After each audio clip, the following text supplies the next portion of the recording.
아이들이 손꼽아 기다리는 날이 이제 4일 앞으로 다가왔습니다. 산타클로스 할아버지가 선물 갖고 오시는 날. 근데 올해는 이 산타가 12월 24일이 아니고 1월 9일에 올 거라는 소문이 있었습니다. 들어보셨습니까? 24일에 도착해서 2주간 자가격리하고 나면 1월 9일 돼야 도착할 거다, 이런 소문이 나서 아이들이 꽤 술렁이었어요. 급기야 국제보건기구가 나섰습니다. WHO 보건기구 마리아 판게르크호브 박사가 기자회견에서 이렇게 말했습니다.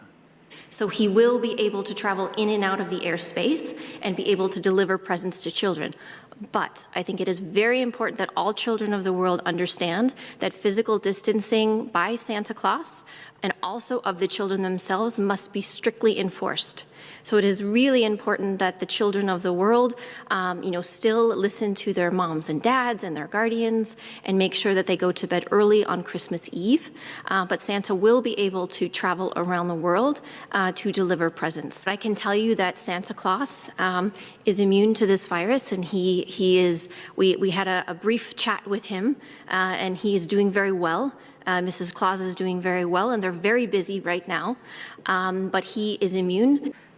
WHO가 나서서 산타는 면역이 있어서 괜찮다라고 전하기도 했습니다. 미국에서는요, 산타 할아버지에게 아이들이 편지를 많이 씁니다. 근데 우체국에서 모아가지고 이렇게 연방 우체국이 일부를 공개하기도 합니다. 올해는 이런 편지가 있었다고 합니다. 산타 할아버지, 나는 크리스마스에 받고 싶은 게 없어요. 그런데 부탁 하나 드려도 된다면 이 말씀 드리고 싶어요. 코로나19 치료제를 찾아주세요. 우리에게 주어서 온 세계를 구해주세요. 여러분, 기특하지 않습니까? 내가 갖고 싶은 것 말하는 것보다 모두를 위한 선물.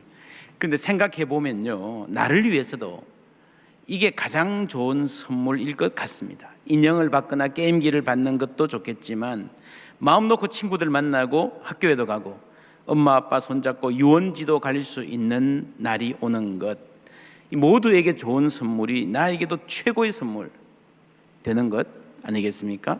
성탄절, 한 인물의 탄생을 세계 모든 나라가 축복하고 축하하는 것, 그것이 2000년이 넘도록 이어지고 기념하고 기뻐하는 것, 기다리는 것은 예수의 오심이 어느 한 사람, 한 계층, 한 민족만이 아니라 온 세상 모든 인류를 위한 기쁜 소식이기 때문입니다.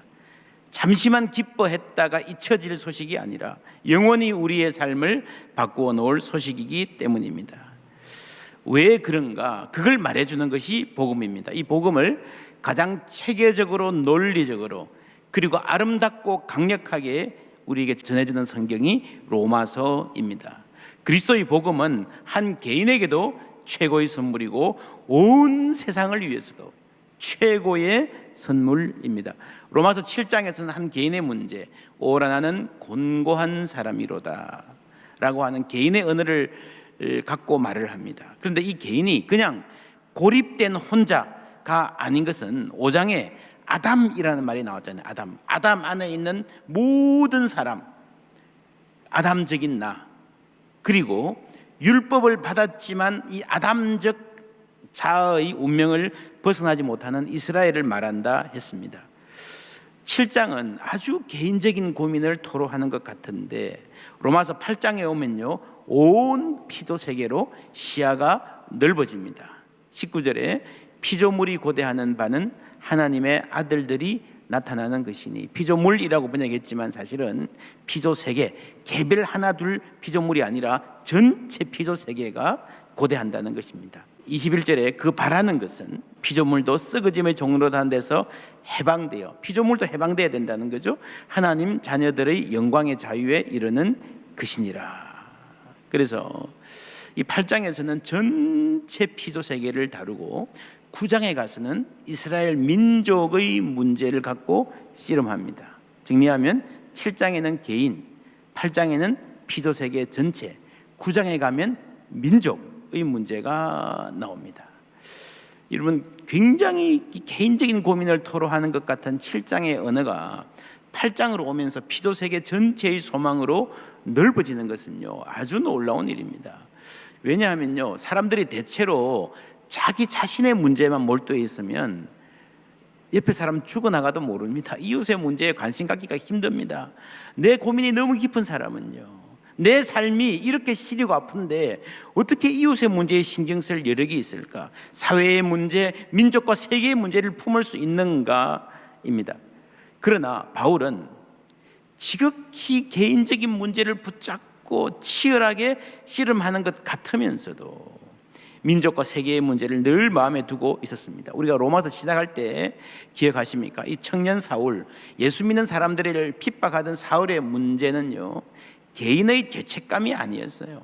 내가 어떻게 하면 천국 갈까, 그 고민이 아니었고 민족의 회복이 고민이었습니다. 늘 그걸 품고 살았습니다.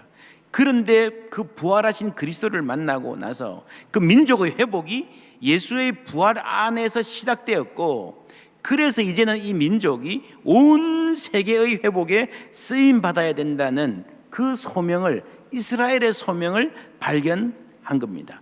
그 소명 안에서 내 인생, 나 자신의 소명, 하나님의 나를 부르심을 발견한 것입니다. 그래서 이 복음에는요, 이 개인과 민족과 공동체, 그리고 세계 전체라는 차원이 늘 같이 있습니다. 8장에 와서 피조 세계 전체라고 하는 크고 높은 이상을 볼 수 있었던 것은 그만큼 높이 올라갔기 때문입니다. 그 높은 봉우리가 어떤 봉우리인가? 지난주에 말씀드렸습니다. 로마서 3장에는 이신칭의, 로마서 8장에는 하나님의 자녀됨. 여러분, 이게 복음의 핵심이고 최고봉입니다. 하나님의 자녀됨. 우리는 의인도 돼야 되고요, 제사도 돼야 되고요, 전도자도 돼야 되지만, 장로, 집사, 목사 되는 것도 중요하고 귀하지만, 여러분, 가장 중요한 것은 하나님의 은혜로 하나님 자녀 되었다는 사실입니다. 이거 놓치면요, 다른 거 아무것도 소용없습니다. 그래서 로마서 8장에 와서 하나님의 자녀됨이라고 하는 신앙의 최고봉에 올라보니까 눈에 들어오는 게 있습니다. 그게 뭔가 하면 영광입니다. 영광. 그제서야 영광입니다. 그 8장 첫 부분의 주제는 지난주에 봤던 자녀 삼음이었고요, 하나님의 자녀가 되었음을 아니까 이제는 영광이 눈에 보이는 거예요. 18절에 생각하건대 현재의 고난은 장차 우리에게 나타날 뭐와 영광과 비교할 수 없도다. 30절에 또 미리 정하신 그들을 부르시고 부르신 그들을 또한 의롭다 하시고 의롭다 하신 그들을 또한 뭐라고요? 영화롭게 영광스럽게 하셨느니라. 이 18절과 30절에 함께 나오는 이 문단이 영광에서 시작해서 영광으로 끝납니다. 여러분, 이 시대마다 문화마다 사람들이 글 쓰는 방식이 있습니다. 서양인들은 주로 특별히 논리적인 글을 쓸 때는요, 대개 두 괄식으로 씁니다.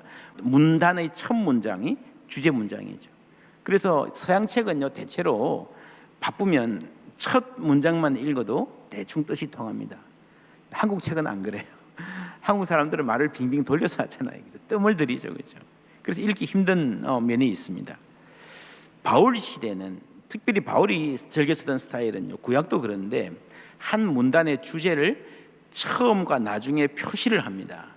울타리를 치듯이, 그리고 간판을 달듯이 18절과 30절을 울타리를 치고요, 간판을 뭐라고 달았는가 하면 영광. 이게 영광에 대해서 이야기한다는 거죠.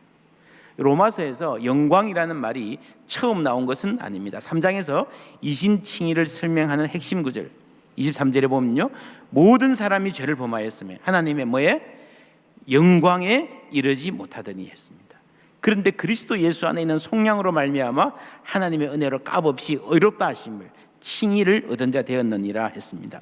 여기서 주제가 칭의인데요, 우리에게 칭의가 필요한 이유, 칭의, 의롭다 하심을 첫걸음으로 해서 결국 가야 할 곳은 어딘가 하면 하나님의 영광이죠. 영광. 이걸 3장에서 영광이라는 걸 살짝 보여주고요, 목표는 저기야, 하나님의 영광이야, 그 저 높은 목표를 말해놓고 이 바닥에 다시 내려와서 한 걸음 한 걸음 독자를 끌고 갑니다.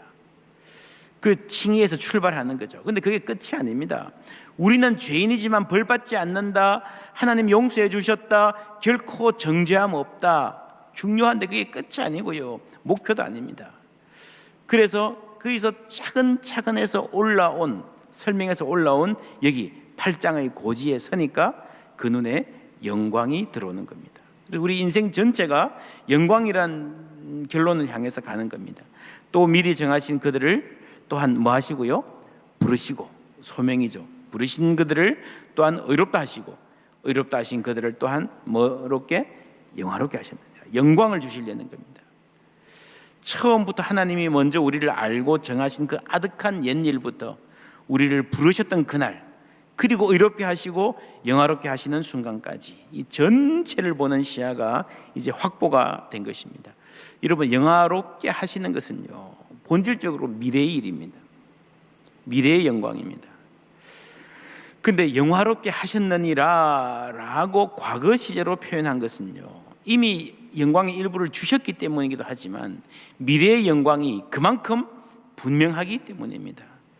여러분, 우리나라 문법에도 그런 표현이 있습니다. 미래의 일인데 이게 너무너무 분명하면요, 과거로 표현하는 습관이 있습니다. 아십니까? 축구를 보면서 아유, 이긴다, 이기겠다 그러는데 한 7대 0점 앞서면 뭐라 그럽니까? 이겼다 그러죠. 아직 경기 안 끝났어요. 그런데 너무 확실하면 이겼다 그러잖아요. 영화롭게 하셨느니라는 말은 하나님께서 우리를 그 영광의 자리로 끌고 가시겠다는 강력한 의지, 변할 수 없는 결론을 말씀합니다. 지금 우리는 그 완성을 기다립니다. 24절 25절 우리 다 같이 읽어볼까요? 우리가 소망으로 구원을 얻었음에 보이는 소망이 아니니 보는 것을 누가 바라리요? 만일 우리가 보지 못하는 것을 바라면 참음으로 기다릴지니라. 참음으로 기다릴지니라. 그러나 여러분, 이게 미래의 영광이기 때문에 우리가 기다리고 인내해야 됩니다. 그러나 이 영광을 알기 때문에 인내는 인내인데요, 당당한 인내입니다. 우리가 기다려라, 인내해라 그러면요, 아주 그 시간이 주로 굉장히 궁상맞고 비루한 느낌이 될 수 있습니다. 믿는다 하면서도 뭐가 조금만 잘못되면 마음이 쪼그라들어가지고요, 막 목소리가 기어들어가는, 성경의 인내는 그런 인내가 아닙니다. 불쌍하고 처연한 기다림이 아니라 의연하고 당당한 기다림입니다. 허세가 아니라 꽉 찬 소망입니다. 그래서 우리가 이 로마서가 말하는 복음을 제대로 안다면요, 우리는 당장 어깨를 펴고 당당하게 걷기 시작할 것입니다. 주님의 높고 위대하심을 내 영혼이 찬양하네. 우리가 찬양하잖아요. 여러분, 정말 우리가 주님의 높고 위대하심을 제대로 알고 찬양하면 우리에게 어떤 일이 일어날까요? 담대하고 당당해질 줄 믿습니다. 왜요? 그 하나님이 내 아버지라는 것을 아니까요. 그게 여러분 믿음의 힘이고 찬양의 힘입니다. 주님을 찬양할수록 우리의 소망이 견고해지고 발걸음이 당당해지는 거예요. 18절 말씀 다 같이 읽습니다. 생각하건대 현재의 고난은 장차 우리에게 나타날 영광과 비교할 수 없도다. 저는 이 성경을 읽으면서 이 말을 하는 바울의 표정을 상상해 봅니다. 얼마나 결연하고 단호하고 당당하고 멋있는지. 세상 사람들이 초대교회 그리스도인들의 그런 당당함을 보았기에 그들은 뭔가 다르다 생각했습니다. 사도 바울은 후에 로마 감옥에 갇히잖아요. 그런데 빌립보서에 보면요, 그 감옥에서 간수들이 바울을 보고 놀라고요, 믿음으로 돌아오는, 예수 믿는 일이 계속 이어집니다. 바울이 보여준 다른 태도 때문이었습니다. 그 당당함은 그 안에 있는 견고한 소망에서 나오는 것이었습니다. 베드로 사도도 그랬습니다. 너희 속에 있는 소망에 관한 이유를 묻는 자에게는 대답할 것을 항상 준비하되 온유와 두려움으로 하고. 이게 무슨 말입니까? 여러분, 예수를 제대로 믿으면요, 사람들이 궁금해한다는 거예요. 너희 속에 있는 소망의 이유. 아니, 다들 힘들게 사는데, 저 집이라고 어려운 일 안 일어나는 게 아닌데 뭔가 다르다는 거죠. 사는 게 다르다는 거죠. 말하는 게 다르고 표정이 다르다는 거죠. 어떻게 저 사람들은 저렇게 여유가 있을 수 있나? 그래서 가만히 있어도 와서 너 무슨 비결이 있니? 라고 물어보는 사람이 줄을 잇는다는 겁니다. 여러분, 그들이 당당했던 이유는 고난이 없었기 때문이 아니라 고난이 있지만 그것과는 비교도 안 되는 영광이 기다리고 있음을 알았기 때문입니다. 그리고 오늘의 이 고난이 그 영광을 잉태하는 산고라는 것을 알았기 때문입니다. 여러분, 산고가 뭡니까? 새 생명을 탄생하기 위한 고통이죠. 희망이 있으니까 아파도 참을 수 있죠. 아프지만 그래도 감사한 거죠. 그 산고를 이야기하는 겁니다. 피조물이 고대하는 바는 하나님의 아들들이 나타나는 것이니 피조물이 허무한데 굴복하는 것은 자기 뜻이 아니요 오직 굴복하게 하시는 이로 말미암음이니라. 그 바라는 것은 피조물도 썩어짐의 종노릇한 데서 해방되어 하나님의 자녀들의 영광의 자유에 이르는 것이니라. 피조물이 다 이제까지 함께 탄식하여 함께 고통을 겪고 있는 것을 우리가 아느니라. 여기 피조세계 전체가 구원의 완성을 간절히 기다리고 있다는 겁니다. 여러분, 이것은 굉장히 중요한 말씀입니다. 왜냐하면 사람들이 세상의 종말 그렇게 생각하면요, 이 땅은 불에 타서 심판받아 없어질 세상이고 우리는 이 멸망을 피해 저기 어디 다른 데로 천국으로 가서 살아남는다, 그게 구원이다. 아니에요. 여러분, 성경이 말하는 궁극적인 소망은요, 새하늘과 새 땅입니다. 하나님께서 이 만물을 회복하시는 것이고 우리의 몸도 종래는 부활해서 이 새하늘과 새 땅에 참여하는 것입니다. 여러분, 지금도 피조세계가 탄식하면서 그 회복을 기다린다고 했습니다. 여러분, 피조세계가 전부 다 그 끝이 멸망이라면, 불타 없어지는 게 하나님의 계획이라면요, 피조세계가 기다린다고 말할 리가 있겠습니까? 말이 안 되잖아요. 말이 안 되잖아요.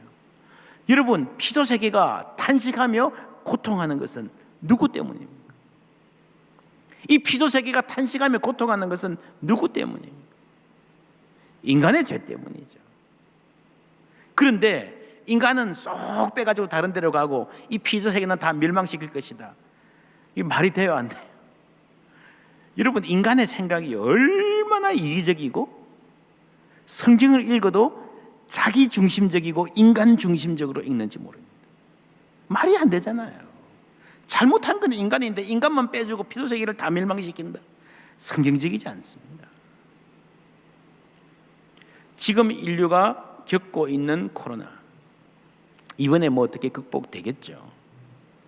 근데 앞으로 얼마나 더 무서운 것이 올지 모른다고 많은 전문가들이 말합니다. 경제학자 제레미 리프킨은 코로나의 원인을 이렇게 분석합니다.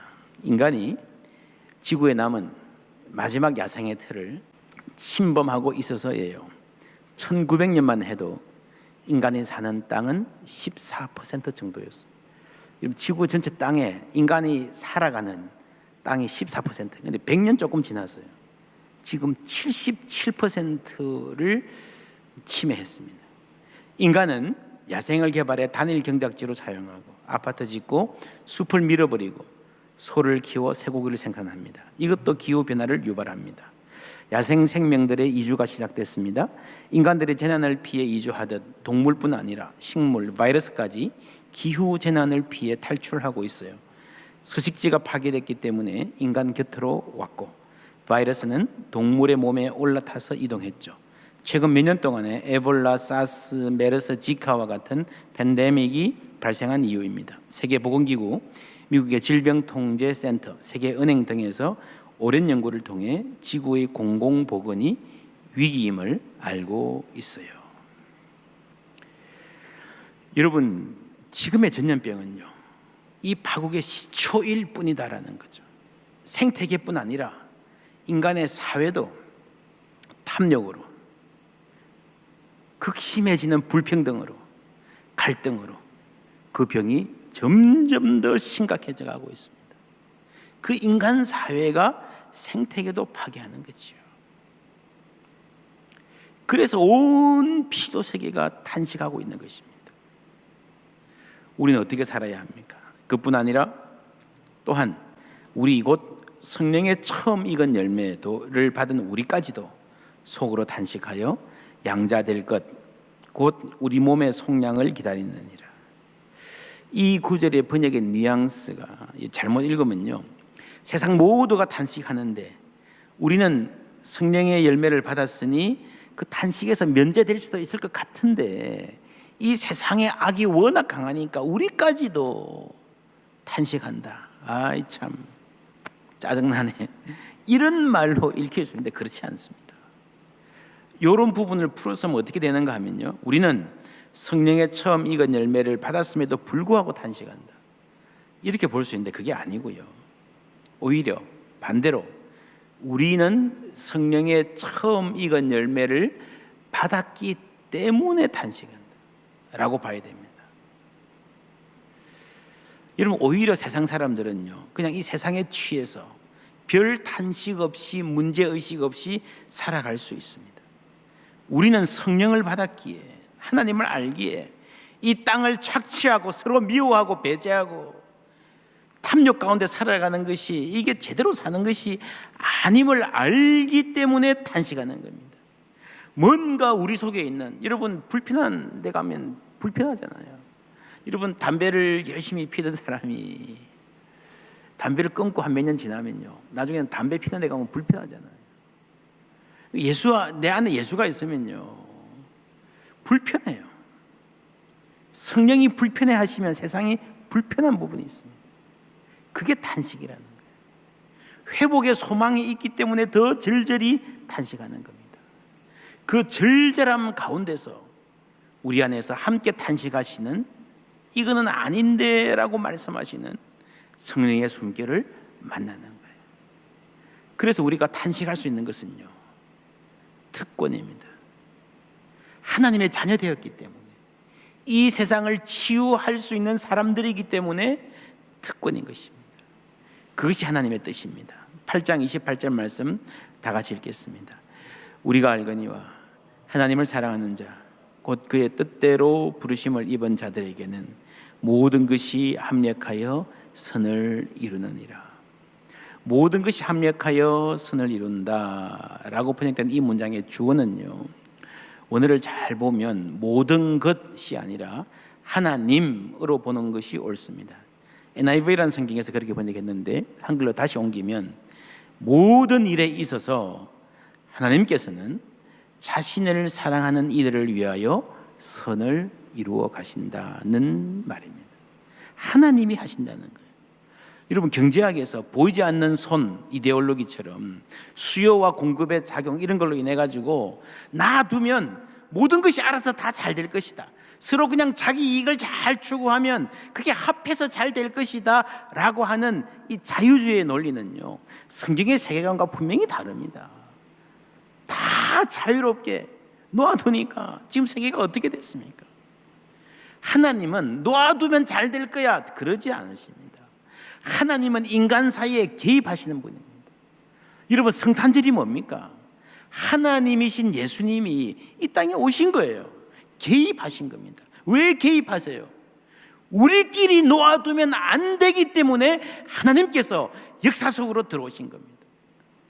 그리고 성령 하나님은요, 아예 우리 가운데 오셔서 우리와 함께 탄식하는 분이라 그랬습니다. 놓아두면 다 잘 될 거다 그렇지 않습니다.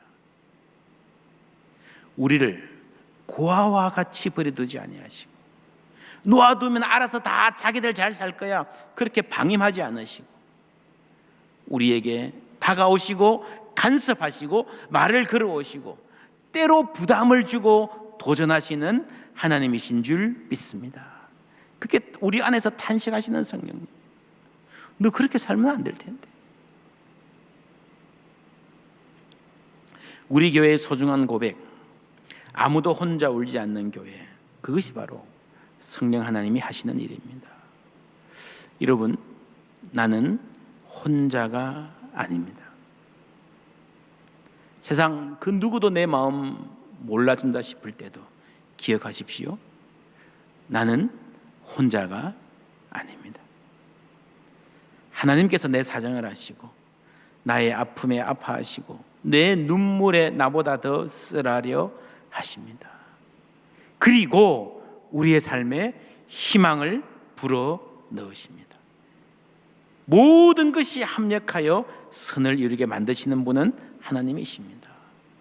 놓아두면 잘 될 거야 그게 아니라 친히 개입하시고 안타까워하시고 탄식하시고 돌보시고 품어주십니다. 그래서 하나님께서 인간의 몸으로 이 땅에 오신 것입니다. 우리를 위하여 십자가에 못 박히신 것입니다. 그리고 우리에게 성령을 보내주신 것입니다. 할렐루야. 예. 그래서 하나님께서 모든 것을 협력하여 선을 이루어 가신다는 것은요, 이 큰 구원 사역을 말하는 겁니다. 물론 좁은 의미에서 나에게 일어난 일, 우리 가정에 생긴 아픔, 어려움, 상처들 다 사용하셔서 하나님이 아름다운 결론으로 내 것 잘 챙겨주실 것이다, 그런 말도 됩니다만은, 그것은 구원의 큰 역사를 이루는 그 하나님의 뜻에서 보아야 됩니다. 누구에게 선을 이룬다 그랬습니까? 하나님을 사랑하는 자 곧 그 뜻대로, 그죠? 뜻대로 그 뜻을 향하여 부르심을 입은 자들에게 선을 이룬다 그랬어요. 여기서 하나님의 뜻은, 우리를 부르신 뜻은 바울을 불렀듯이 온 인류를 구원하시고 피조 세계를 회복시키시는 그 큰 뜻을 말하는 겁니다. 그 뜻과 관계없이 우리는 뭐가 잘 되는 건지 몰라요. 박씨 집안이 잘 되거나 우리 기업 주식이 오르거나 포항제일교회가 큰 교회 되는 거, 그게 아니에요. 물론 하나님은 우리가 다 잘 되기를 바라십니다. 그러나 여러분, 그게 전부가 되면 안 됩니다. 지금 세계의 문제는요, 이 잘 된다라고 하는 것을 나 중심, 인간 중심, 우리나라 중심, 우리 교회 중심, 그걸로 이해해서 그렇잖아요. 잘 되는 게 뭡니까? 하나님께서 부르신 그 뜻을 이루어가는 것이 잘 되는 거예요. 내 욕심대로 되는 게 그게 잘 되는 게 아니라, 우리 자식 남에게 기죽지 않고 보란듯이 살게 만드는 거, 그게 잘 되는 게 아니라 하나님의 크신 뜻을 이루어가는데 쓰임받는 삶이 잘 되는 삶인 줄 믿습니다. 요셉이 그랬습니다. 창세기의 결론, 당신들은 나를 행하려 하였으나 하나님은 그것을 뭐로 바꾸사? 선으로 바꾸사. 당신들이 나를 해하려 하고 미워하고 죽이려 하고 노예로 팔아버린 사건까지 하나님이 선으로 바꾸셨다는 거예요. 보디발의 아내가 모함하여 억울하게 옥에 갇힌 그 기막힌 사건까지 하나님은 사용해서 선을 이루셨다는 겁니다. 그 선이 뭔가? 오늘과 같이 많은 백성의 생명을 구원하게 하시라 하셨다. 이게 하나님의 선이에요. 내가 저 바닥에 있었는데 보시오, 애굽의 총리가 되지 않았습니까? 그게 아니고요, 많은 사람의 생명을 구원하게 하신 그 하나님의 크신 뜻을 이루는 삶에 내가 들어가 있는 거예요. 내 중심이 아니고 하나님 중심이에요. 그리고 그 계획에 뭐가 포함되는가 하면요, 다시 요셉의 말입니다. 당신들은 두려워하지 마소서. 내가 당신들과 당신들의 자녀를 기르리이다 하고 그들을 간곡한 말로 위로하였더라. 많은 사람을 구원하는 하나님의 큰 계획 안에 뭐가 있는가 하면요, 요셉의 변화입니다. 요셉이라고 하는 한 사람이 용서의 사람이 되는 거예요. 서로 미워하고 갈등하고 경쟁하고 당하면 갚아주고 남을 밟아서라도 위에 올라가야 되는, 내가 당하면 갚아주고요, 못 갚으면 저주라도 하고 뒤에서 욕이라도 해야 하는 게 인간의 본성인데, 그게 인간의 역사인데, 지금 요셉은 용서하는 사람이 되어가고 있습니다. 이 하나님의 뜻이 애굽 땅, 이 세계 전체에서 이루어지고 있지만 요셉 한 사람 안에서도 이루어지고 있는 거예요. 이것이 바로 하나님께서 우리에게 요구하시는 겁니다. 하나님이 미리 아신 자들을 또한 그 아들의 형상을 본받게 하기 위하여 미리 정하셨으니 이는 그로 많은 형제 중에서 맏아들이 되게 하려 하심이라. 하나님을 닮는 거예요. 하나님이 우리 아버지시기 때문에 우리는 아버지를 닮는 것이 당연합니다. 그런데 우리는 죄인이에요. 하나님의 영광에 우리 스스로 이르지 못해요. 여러분, 죄인이란 말은요, 무가치하다는 말이 아니라 길을 잃었다는 말입니다. 하나님의 영광에 이르러 가야 되는데 갈 수가 없어요. 우리는 스스로 하나님을 닮아갈 수가 없어요. 그래서 예수님이 계신 거예요. 예수님은 사람으로 오셨잖아요. 그래서 이 말을 쉽게, 정말 우리들이 알아듣기 쉽게 하신 말씀이 예수 그리스도를 맏아들이 되게 하셨다는 거예요. 무슨 말입니까? 예수 그리스도를 맏아들이 되게 하셨다. 하나님의 아버지시고 예수님이 맏아들입니다. 우리에게는 형님이죠. 오빠죠. 그렇죠. 황송합니까? 여러분, 아버지가 하나님이니까요. 당연한 거죠. 당연하지만 황송하죠. 감사하죠. 이제 우리에게 남은 삶은 우리 형님, 우리 큰오빠 예수님 닮아가는 삶인 줄 믿습니다. 우리가 주님 닮아가는 것, 그래서 우리를 통해서 하나님의 크고 높으신 뜻이 이루어져가는 그것이, 모든 것이 합력하여 선을 이루어 가신다는 말씀입니다. 나의 변화 없이 선이 이루어지지 않습니다. 이 성탄의 계절에 우리가 간절하게 기다리는, 우리 아이들이 산타클로스 기다리는 것보다 더 간절하게 기다리는 주님, 우리가 주님 때문에 하나님의 자녀 되었습니다. 그 주님께 영광 돌리며 그 영광 가운데에 주님 닮아가는 은혜가 있기를 축원합니다.